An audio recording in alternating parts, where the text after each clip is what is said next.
በስመ አብ ወወልድ ወመንፈስ ቅዱስ አሃዱ አምላክ አሜን።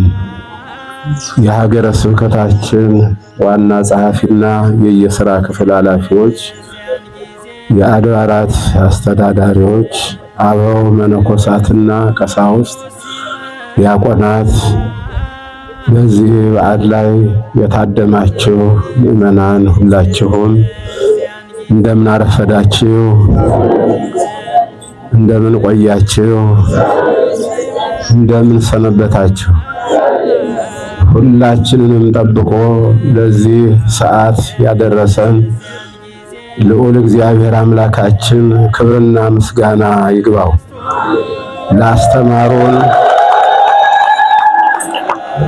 ለአስተማሩን መምህር ቃለ ሕይወት ያሰማልን፣ በሕይወት በጤና ይጠብቅልን፣ በዚህ የወንጌል አገልግሎት ያጽናልን። እኛንም ደግሞ ሰምተናልና ንስሐ እንድንገባ እንድንዘጋጅ ከሱ መንግሥት እንድንገባ አምላካችን ልዑል እግዚአብሔር ሁላችንንም ይርዳን። የዝግጅት ቀን ነው። እግዚአብሔርን የምንቀበልበት ዋጋችን የምናገኝበት ዕለት ነው። ይህ ዕለት ቀላል ዕለት አይደለም።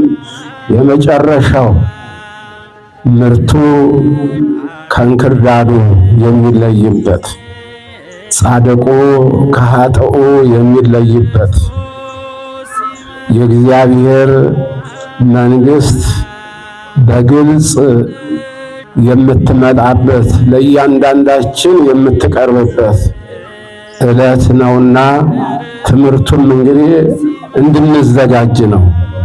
ዋናው ተነግሯል። የዓለም መጨረሻ ምልክቶች ተዘርዝረዋል። የምናውቃቸው ሰሞኑን ሁሉ የምናየው የዓለም መጨረሻ ምልክት ነው። አልቋል ጊዜው። እንዲያው እኛ መቼስ ሥጋውያን ሰዎች ነንና ገና ይመስለናል። ምጽአት ዛሬ ነው ወገኖች። እያንዳንዳችን እየተጠራን ከሄድን ምጽአት ማለት እሱ ነው። ዋጋችን ግን ምንድነው? የምንቀበለው በወንጌል ላይ የዛሬዋ መልእክት ሁለት ነው። ንዑ ሀቤ ቡሩካኖ ለአዌ ትረሱ መንግሥተ ሰማያት ዘድልው ለክሙ እምቅድመ ይትፈጠር ዓለም። እናንተ የአባቴ ቡሩካን ኑ፣ ዓለም ሳይፈጠር ያዘጋጀሁላችሁን መንግሥተ ሰማያት ተወርሱ ዘንድ ኑ። ወደኔ ማለት ነው። ወደኔ ነው። በቀኝ የቆሙት ናቸው ይህንን ድምፅ የሚሰሙት። መልካም ሥራ የሰሩ፣ በሕጉ በትእዛዙ የኖሩ፣ በሃይማኖታቸው የጸኑ፣ ንስሐ የገቡ፣ ቅዱስ ሥጋውን ክቡር ደሙን የተቀበሉ ይህን ድምፅ ሰምተው ቡሩካን የሚባሉበት ዕለት። በሌላ መልኩ ደግሞ ሁሩምኒ ርጉማን፣ እግዚአብሔር ከዚህ ይሰውር። እናንተ ርጉማን ከኔ ዞር በሉ፣ አላውቃችሁም፣ መልካም ሥራ አልሰራችሁ። ተዘርዝሯል በወንጌሉ ላይ። እንግዳ መቀበል፣ የታመመ መጠየቅ፣ የታሰረ ማስፈታት፣ የተራበ ማብላት፣ የተጠማ ማጠጣት፣ የታረዘ ማልበስ፣ ይሄ ነው። ይህንን አላደረጋችሁም፣ አላውቃችሁም። መቼ አይተነ ብለው ተከራክረው ነበረ። ለነዚህ ለታናናሾቹ አጥተው ለተቸገሩ በስሜ ለለመኑ ካላደረጋቸው ለኔ አላደረጋችሁም፣ አላውቃችሁም። ከዚህ በኋላ ጻድቃን ደስ እያላቸው ወደ አባታቸው መንግሥት ይገባሉ። ኃጥአን ደግሞ እያለቀሱ ወደ እሳት ይገባሉ፣ ወደ ቅጣት ይሄዳሉ አለ። ምእመናን ባጭሩ አሁን የት ይሆን መግቢያችን? የት ይሆን የምንሄደው? የት ይሆን የምንቆመው? ይመጣል እግዚአብሔር አይቀርም። ቅድም ተገልጾ ኑ ወደ እኔ ይለን ይሆን አምላካችን ወይስ አላውቃችሁም ይለን ይሆን? ሁላችንም እንጠየቃለን። ከቤተ መቅደሱ አገልጋዮች ጀምሮ ይሄ ጥሪ ይጠብቀናል። ወይ አላውቃችሁም ወይ አውቃችኋለሁ የአባቴ ቡሩካን ብሎ ወደ መንግስቱ ዓለም ከመፈጠሩ በፊት የተዘጋጀውን እንድንወርስ መኖሪያው ያ የሚገባበት በስራ ነው። እዛ መታወቂያው ሃይማኖት ነው። ማረጋገጫው እምነት ነው። የምንገባበት የበሩ መክፈቻ ቁልፍ ዛሬ ያለንበት ይሄ ነው።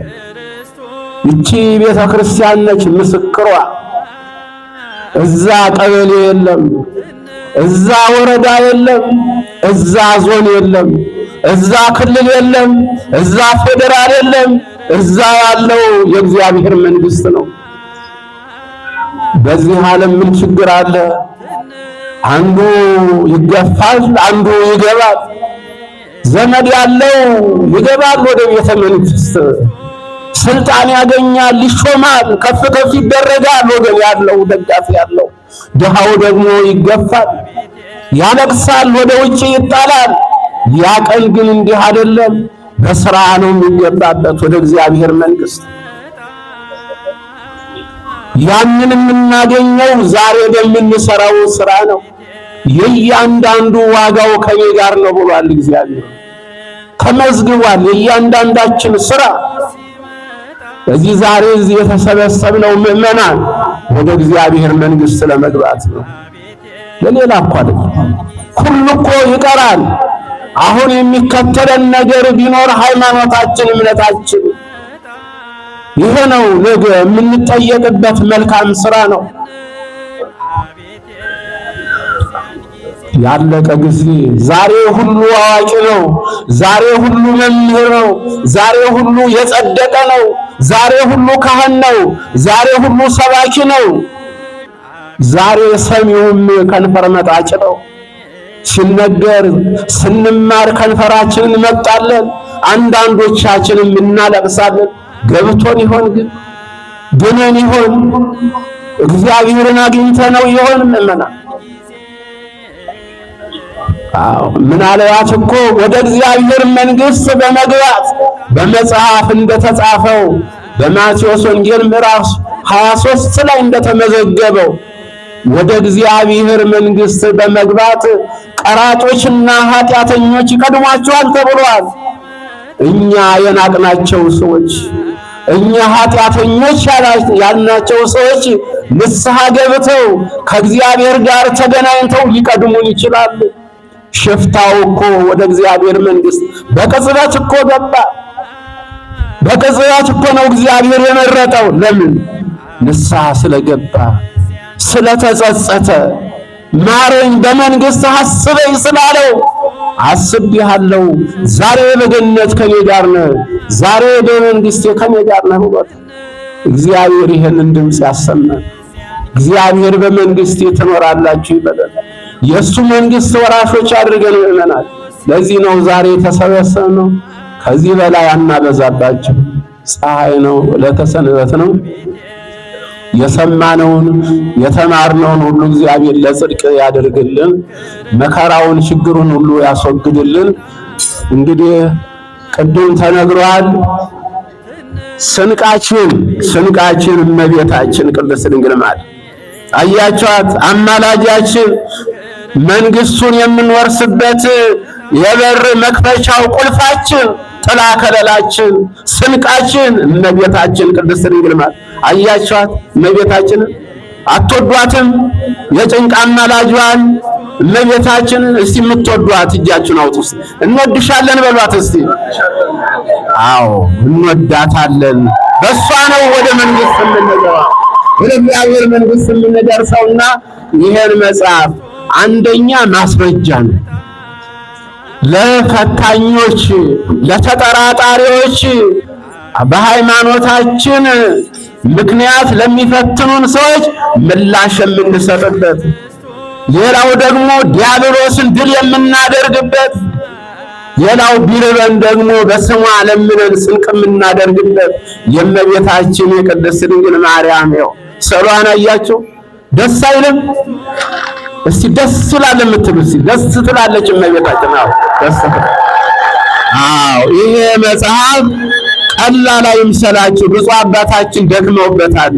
የዘመኑን ፈተና እንድንቋቋም፣ ለጠላቶቻችን ምላሽ እንድንሰጥ፣ እንደገና ጸሎት እያደረግን የሚፈታተንን ዲያብሎስን ድል እንድናደርግበት የተዘጋጀ መጽሐፍ ስለሆነ እንደ ቀላል እንዳታዩትና ምናልባት ዛሬ ሳትዘጋጁ መታችሁ ይሆናል። ወደፊት ተዘጋጅታችሁ ሁላችሁም በኪሳችሁ ይዛችሁ ተንቀሳቀሱ። እሷን ያዘ አይወድቅም እኮ በላዔ ሰማይ መንግሥተ ሰማያት የገባባት እኮ ጽድቅን ያገኘባት ወደ እግዚአብሔር የደረሰባት መንሰላል የተባለችው በያዕቆብ የተነገረችው እመቤታችን ቅድስት ድንግል ማርያም ነችና ይህንን መጽሐፍ ሁላችሁም እንድትይዙ መምህራኑ እያሰራጩ ነው። ገንዘብ ይጠፋል፣ ታሪክ ግን አይጠፋም። ገንዘብ ያልፋል፣ ታሪክ ግን አያልፍም። በገንዘብ ሰይጣን ይፈትናል፣ በዚህ መጽሐፍ ግን ድል ይደረጋልና ሁላችሁም ይህንን መጽሐፍ ዛሬም ወደፊትም እየገዛችሁ እንድትይዙ እናሳስባለን። ይህንን ላዘጋጁልን ለብፁዕ አባታችን እግዚአብሔር ረጅም ዕድሜና ሙሉ ጤንነት ይስጥልን በሉ። አሁን ቀላል አይደለም። አሁን ለምእመናን እኮ ለኛ ነው። ዕድሜ ይስጥልን በሉ። እግዚአብሔር ይጠብቅልን በሉ። እግዚአብሔር ይጠብቅልን ብፁዕነታቸውን። ይሄ ነው በመጨረሻ የምናሳስባቸው።